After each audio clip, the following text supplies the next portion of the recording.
Hello everyone, welcome back to another episode of r/MaliciousCompliance. In today's episode, get your manager here so we can talk to you about your manners. Equals have fun looking for a new job. Mom gets outsmarted by 3-year-old me. Why don't you tell somebody who gives a shit, bro? Aight, then. Before we get started, make sure to subscribe so you will never miss a video. So let's get started. Get your manager here so we can talk to you about your manners. Equals have fun looking for a new job. So my dad had a compactor related story here. Seems fitting that I would have my own to add. My company takes safety very seriously. To the point we have safety briefings on the regular to keep us updated. Yesterday, we had a talk on compactor safety.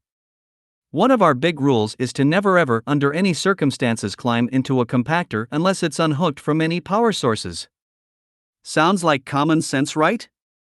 Well, dear reader, as you're about to learn, apparently common sense isn't that common. After getting our briefing, we get our assignments and are sent on our merry way. I go to my area, clean it and pull trash.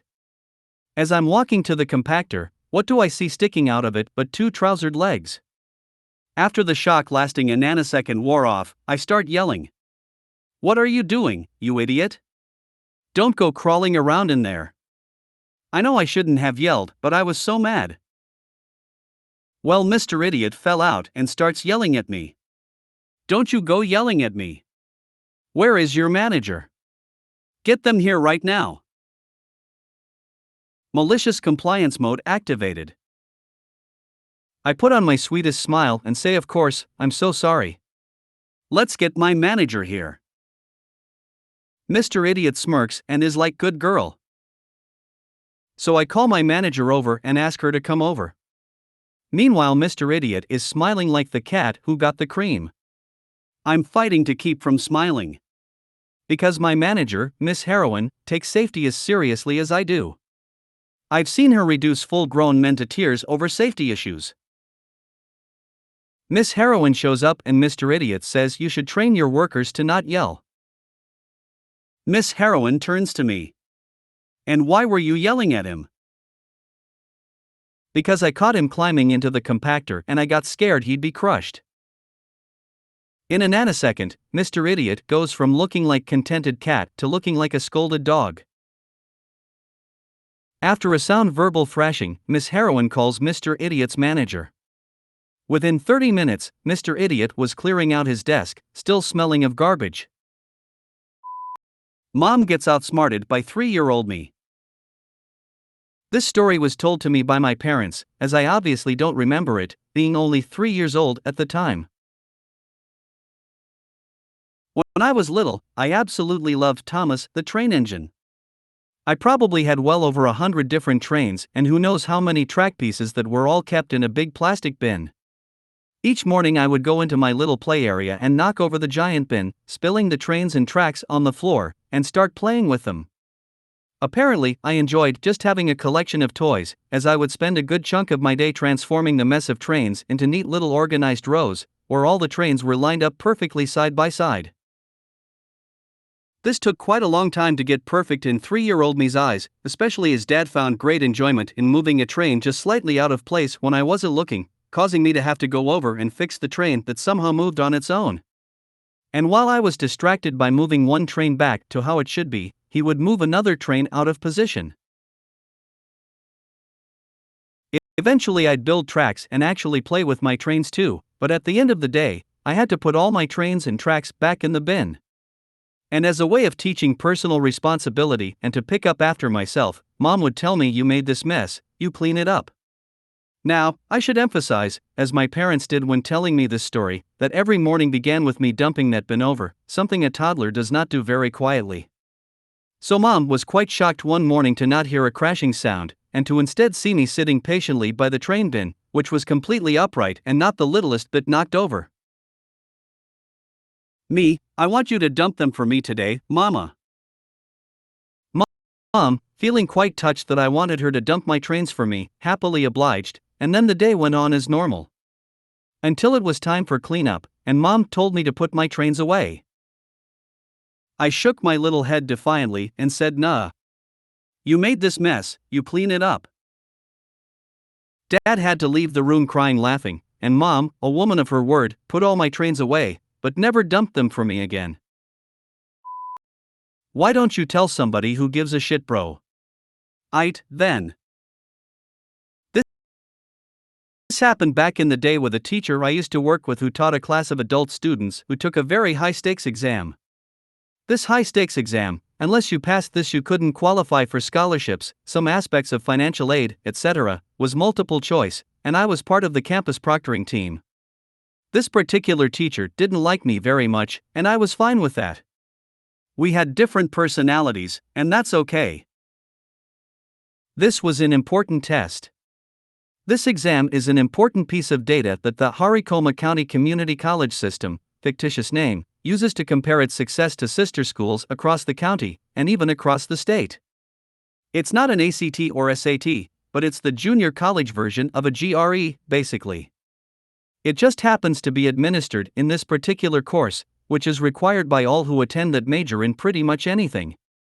Anyway, sorry that this detail was added late. I'm writing this as I am remembering the details. I copied and pasted this from the bottom to this paragraph that it's in, so sorry if it seems choppy. So anyway, during the actual test it was my job to make sure the classroom was fully functional, math helps were covered up, etc.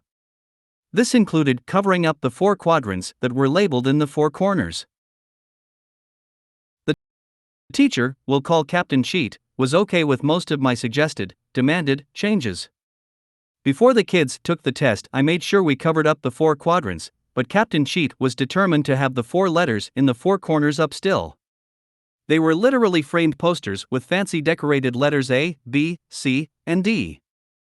I was like, I don't see how this could help, but Sawyer.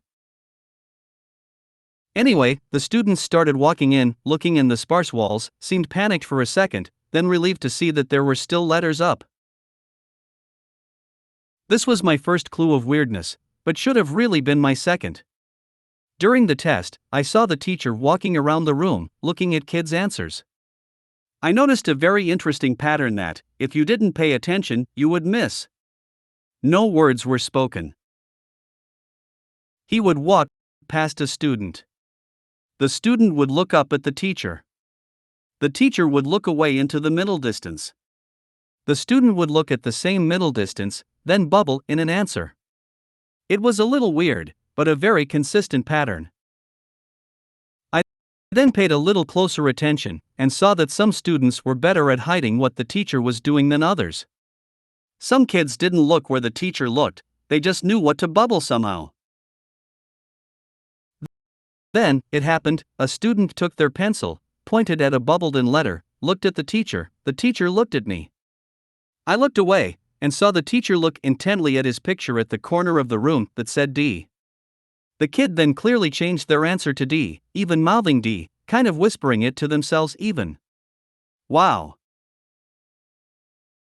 When testing was over, and every student handed in their scantron and left, I immediately approached the teacher, saying, "I can't believe you.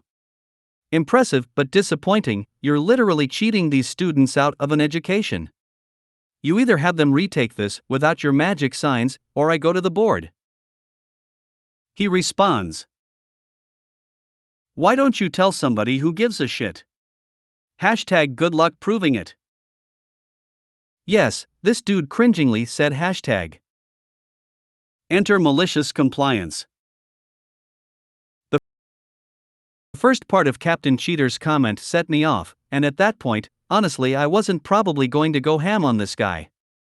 This is 100% due to the additional cockfied cringe factor of saying hashtag. Maybe I'm just jealous because I am supposed to be cocky plus cringe and he's killing my vibe, but either way. I will tell somebody who gives a shot, the provost. The provost, indeed, gave a shit. A community college aside. This is a community college, which some people see as lesser than, but I see community college as truly superior for the first 2 years of college courses. The requirements to teach are having a master's plus 5 years experience in the field they are teaching, and at the university you'd be in a class of 500 and never really hear from the actual professor. It's cheaper and higher quality education, pretty much across the board. It's a no-brainer. So those community college haters out there, whatever. Aside over. So anyway, I tell the provost, and Captain Cheat is not just brought before the board, but is put on administrative leave instantly. Like instantly.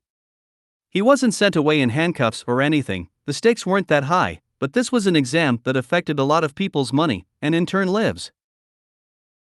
This guy looked particularly pissed, more so than usual, and I know for a fact that he hasn't worked at the university level since, based on his LinkedIn that says he's working at a Jarget warehouse. If you made it to the end of the video, thanks for watching. Don't forget to like, subscribe and share, and we will see you in the next video.